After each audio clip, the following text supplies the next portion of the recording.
1 जानेवारी रोजी असंख्य भीम अनुयायी भीमा कोरेगावी येथे विजयस्तंभास अभिवादन करायला जातात। या ठिकाणी मोठं स्मारक व्हावं अशी अनेक दिवसांपासूनची मागणी आहे। यासाठी राज्य सरकारने निधी देखील मंजूर केले, मात्र स्मारकाविषयी हालचाली होताना दिसत नाही आहेत।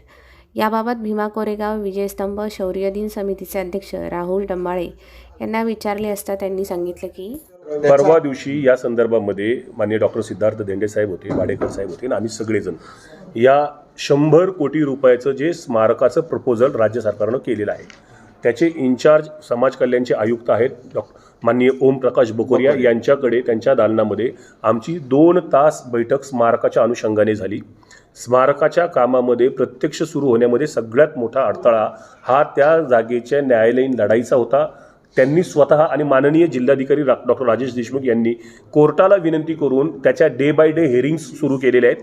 8 तारखेनंतरनं त्याच्या डे बाय डे हिअरिंग्स सुरू होतील आणि हे स्मारकाचं भूमिपूजन 14 एप्रिल रोजीपर्यंत व्हावं अशी आमची अपेक्षा आहे। त्या दृष्टिकोनात आम्ही प्रयत्न करतोय आणि ह्या स्मारकाला प्राथमिक स्वरूपामध्ये 100 कोटी रुपये राज्य सरकारने ऑलरेडी मंजूर केलेले आहेत।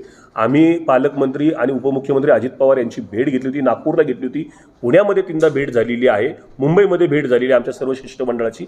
त्यांनी आम्हाला स्पष्टपणे आश्वस्त केलेले की आपण स्मारकाच्या प्रश्नावर अतिशय गंभीर आहोत।